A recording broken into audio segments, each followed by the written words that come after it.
성령의 역사 마스터 클래스 15 해고를 사랑한 괴팍한 천재 성경 번역의 아버지 제롬.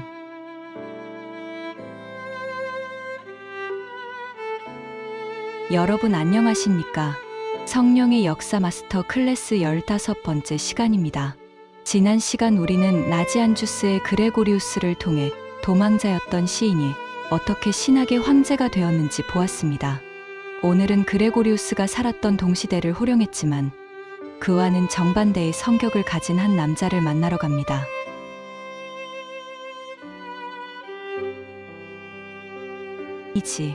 기독교 역사상 수많은 성자가 있습니다.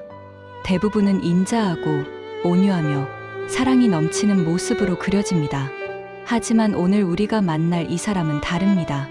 그는 성자라는 칭호를 받았지만 평생 사람들과 싸웠고 독서를 퍼부었으며 친구보다 적이 더 많았던 괴팍한 인물이었습니다.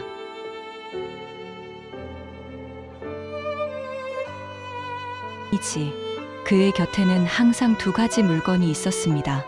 하나는 자신의 죄를 치기 위한 거친 돌멩이였고 다른 하나는 죽음을 기억하기 위한 해골이었습니다. 그는 스스로를 베들레헴의 좁은 동굴 감옥에 가두고 34년 동안이나 세상과 단절한 채 오직 촛불 하나에 의지해 무언가를 쓰고 또 썼습니다.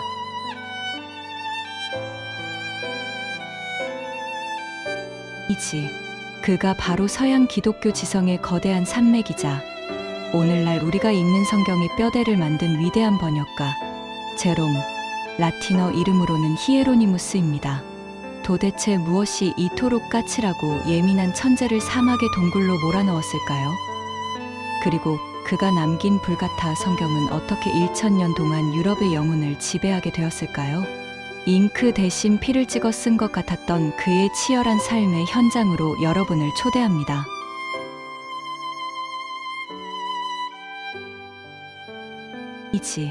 시계 바늘을 돌려 서기 347년경 로마 제국의 변방이었던 달마티아, 오늘날의 크로아티아 지방으로 가봅니다. 제롬은 부유한 기독교 가정에서 태어났습니다. 그는 천재였습니다. 머리가 비상했던 그는 일찍이 로마로 유학을 가서 당대 최고의 수사학과 철학을 섭렵했습니다. 그는 도서관을 사랑했고 특히 키케로 같은 로마의 고전 문학에 완전히 미쳐 있었습니다.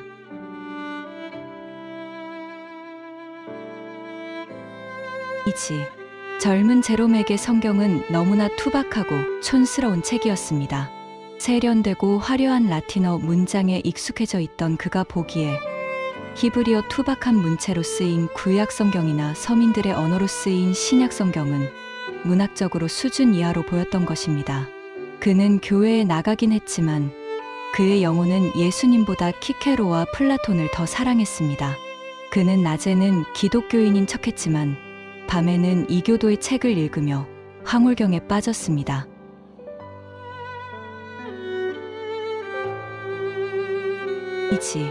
그러던 어느 날 그에게 인생을 뒤집어 놓는 충격적인 사건이 발생합니다. 그가 안디옥을 여행하던 중 고열에 시달리며 죽음의 문턱을 넘나들게 된 것입니다. 혼수 상태에 빠진 제롬은 꿈속에서 하나님의 심판대 앞에 서게 됩니다. 찬란한 빛 가운데 계신 재판장이 그에게 물었습니다. 너는 누구냐?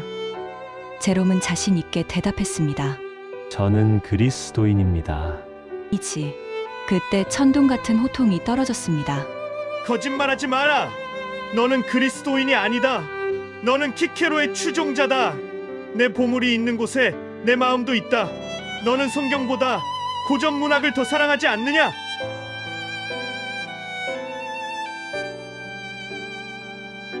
그 순간 제롬은 채찍질을 당하는 끔찍한 고통을 느꼈습니다. 그는 꿈속에서 울부짖으며 맹세했습니다. 주님, 만약 제가 다시 세상의 책을 탐한다면 그것은 주님을 부인하는 것입니다. 저를 용서해 주십시오.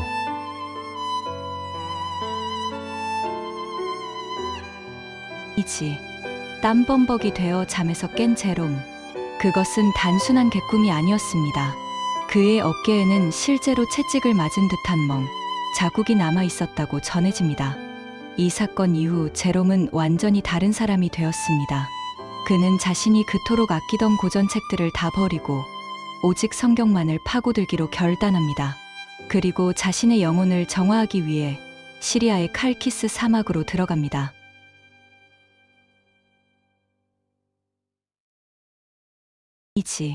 하지만 여러분, 사막은 낭만적인 곳이 아닙니다. 혈기왕성한 청년 제롬에게 사막의 고독은 오히려 독이 되었습니다. 뜨거운 태양 아래 홀로 앉아 있으면 로마에서 보았던 화려한 무희들의 춤과 음란한 환상들이 그의 머릿속을 맴돌았습니다. 그는 자신의 가슴을 돌로 치며 회개했지만 끓어오르는 정욕은 쉽게 사라지지 않았습니다.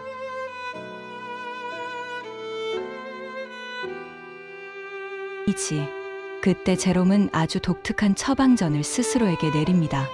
내가 잡생각을 할 수 없을 만큼 내 머리를 고통스럽게 만들자. 그는 정욕을 이기기 위해 세상에서 가장 배우기 어렵고 거친 언어, 바로 히브리어를 배우기 시작했습니다. 당시 히브리어는 기독교인들이 거의 거들떠보지 않던 유대인들의 언어였습니다. 발음은 거칠고 문법은 복잡했습니다.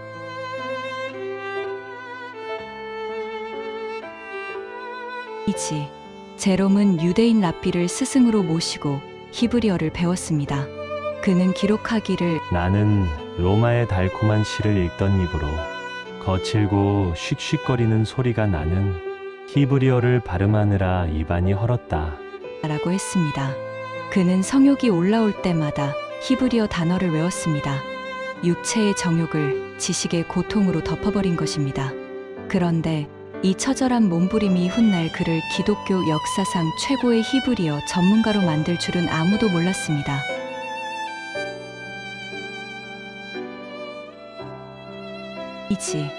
사막에서의 훈련을 마친 제롬은 로마로 돌아옵니다.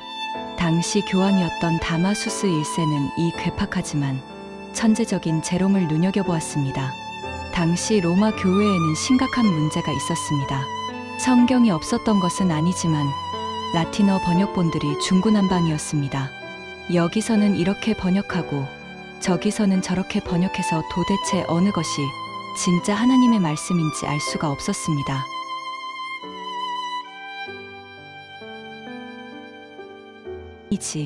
교황은 제롬에게 역사적인 임무를 맡깁니다.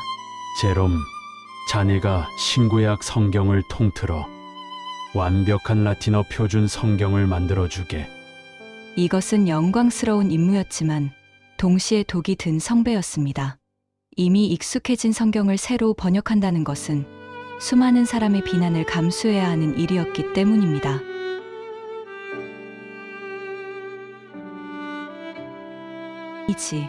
제롬은 이 작업을 위해 로마의 편안한 생활을 버리고 예수님이 태어나신 땅 베들레헴으로 떠납니다. 그는 예수 탄생 교회 바로 옆에 있는 좁고 습한 동굴에 거처를 마련했습니다. 그리고 그곳에 책상 하나와 해골 하나를 두었습니다. 해골은 메멘토 모리, 즉 너는 반드시 죽는다는 사실을 기억하며 1분 1초도 허투루 쓰지 않겠다는 그의 결기였습니다.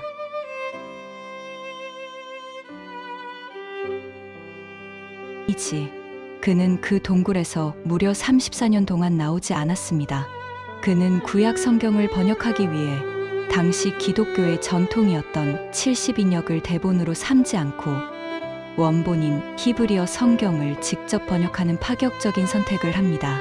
그는 외쳤습니다. 신음물이 흐리다면 원천으로 올라가야 한다. 번역본이 아니라 원어 그 자체인 히브리 진리를 찾아야 한다.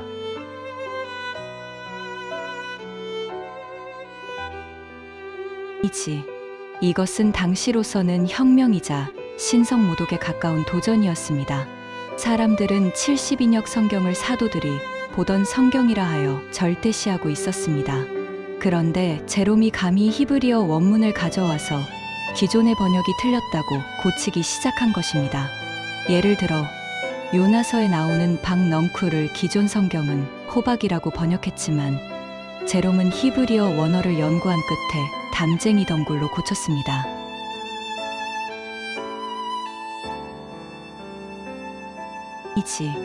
난리가 났습니다. 북아프리카의 어떤 교회에서는 목사가 제롬의 번역대로 요나가 담쟁이 덩굴 아래 앉았다고 읽자 성도들이 폭동을 일으키며 호박이다, 호박을 돌려내라 고 소리쳤습니다. 심지어 당대 최고의 신학자였던 성 어거스틴조차 제롬에게 편지를 보내 제발 사람들을 혼란스럽게 하지 말고 옛날 성경대로 놔두라고 충고했습니다.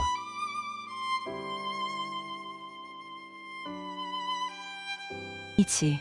하지만 제롬은 물러서지 않았습니다. 그는 어거스틴에게 답장을 보내 당신은 아프리카 해변에 앉아 편하게 신학이나 논하지만 나는 여기서 원어와 씨름하고 있어. 무식하면 용감하다고 하지 마시오. 라며 독서를 퍼부었습니다.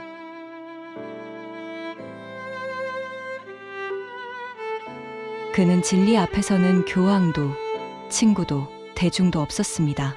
그는 사람을 기쁘게 하는 번역이 아니라 하나님이 원래 말씀하신 그 뜻을 정확하게 전달하는 번역을 원했습니다.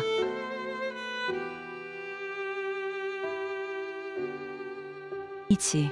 제롬은 자신의 번역 성경을 불가타라고 불렀습니다. 이 말은 라틴어 불가르, 즉 대중적이다, 흔하다는 뜻에서 왔습니다. 당시 지식인들은 어려운 고전 라틴어를 썼지만 제롬은 시장판의 아줌마도 밭 가는 농부도 읽을 수 있는 쉬운 생활 라틴어로 성경을 번역했습니다. 하나님의 말씀은 학자들의 전유물이 되어서는 안 된다.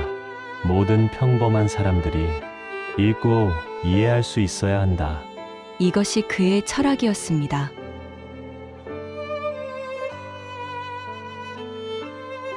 이지. 그의 성격은 불같았습니다. 그는 자신을 반대하는 자들을 향해 두 발 달린 당나귀들, 무식한 개들이라고 거침없이 욕했습니다. 그는 평생 논쟁의 중심에 있었습니다. 하지만 그의 곁에는 놀랍게도 그를 끝까지 지켜준 든든한 후원자들이 있었습니다. 로마의 귀족 부인이었던 파울라와 그녀의 딸 유스토키움입니다.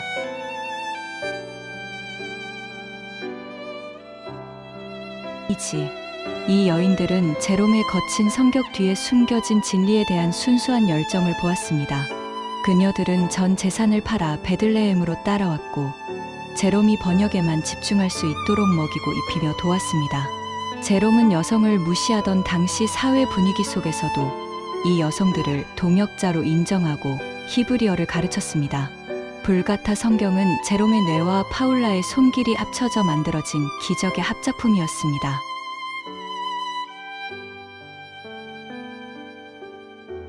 이지. 제롬의 삶에는 유명한 전설이 하나 있습니다. 어느 날 사자가 절뚝거리며 수도원으로 들어왔습니다. 다른 수도사들은 다 도망갔지만 제롬은 다가가서 사자의 발에 박힌 가시를 빼주었습니다. 그러자 사자가 강아지처럼 제롬을 따르며 평생 곁을 지켰다는 이야기입니다. 이 전설은 아마도 사자처럼 사납고 무서운 성격을 가졌던 제롬이 말씀 앞에서는 얼마나 순한 양처럼 복종했는지를 보여주는 상징일지도 모릅니다.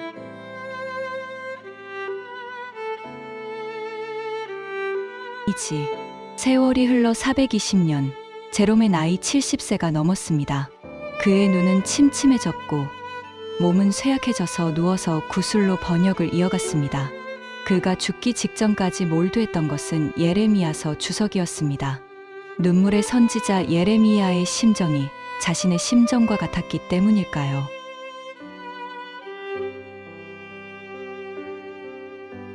이지. 임종의 순간, 제롬은 자신이 평생을 바쳐 번역한 성경 원고들을 어루만졌습니다. 밖에서는 로마 제국이 이민족들에게 유린당하고 있다는 흉흉한 소식이 들려왔지만 동굴 안은 평온했습니다. 그는 해골을 바라보며 마지막 기도를 드렸습니다. 주님, 저는 이 말씀을 지키기 위해 친구도 명예도 편안함도 다 버렸습니다. 하지만 후회하지 않습니다. 이 말씀이 영원히 남을 것이기 때문입니다.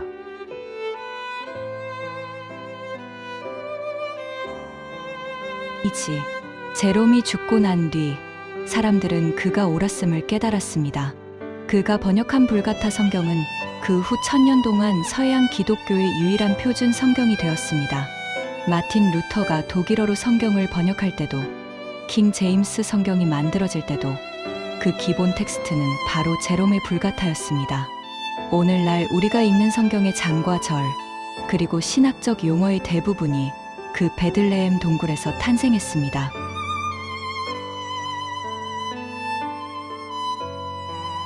이지, 사랑하는 여러분, 성경 번역의 아버지 제롬의 이야기를 마치며 오늘 우리 손에 들려진 성경책을 다시 봅니다. 우리는 너무나 쉽게, 너무나 편하게 성경을 읽습니다.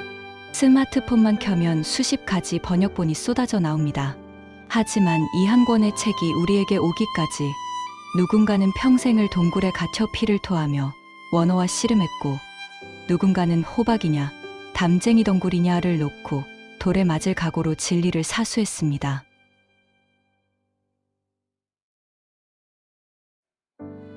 이지, 제롬은 우리에게 묻습니다. 나는 이 말씀을 전하기 위해 내 인생을 바쳤는데 너희는 과연 이 말씀을 읽고 있느냐? 먼지 쌓인 성경책이 너희를 고발하지 않겠느냐? 성경을 사랑한다는 것은 단순히 책을 소유하는 것이 아닙니다. 제롬처럼 그 말씀 한 구절 한 구절을 씹어먹고 내 삶으로 번역해내는 치열함이 있어야 합니다.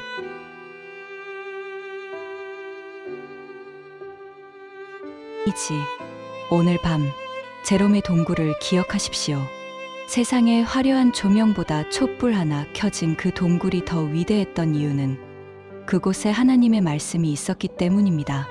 비록 성격은 괴팍했고 친구는 없었지만 하나님과 가장 깊은 대화를 나누었던 고독한 번역가 제롬. 이제 우리가 그가 남긴 거룩한 유산을 펼쳐 읽을 차례입니다.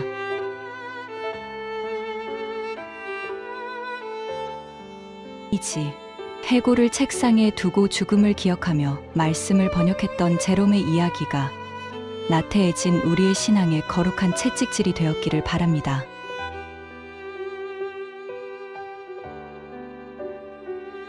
다음 시간에는 기독교 변증의 아버지라 불리는 순교자 저스틴, 그리고 로마의 지성인들을 굴복시켰던 철학자들의 회심 이야기로 찾아오겠습니다. 영상이 은혜가 되셨다면 구독과 좋아요로 함께해 주십시오.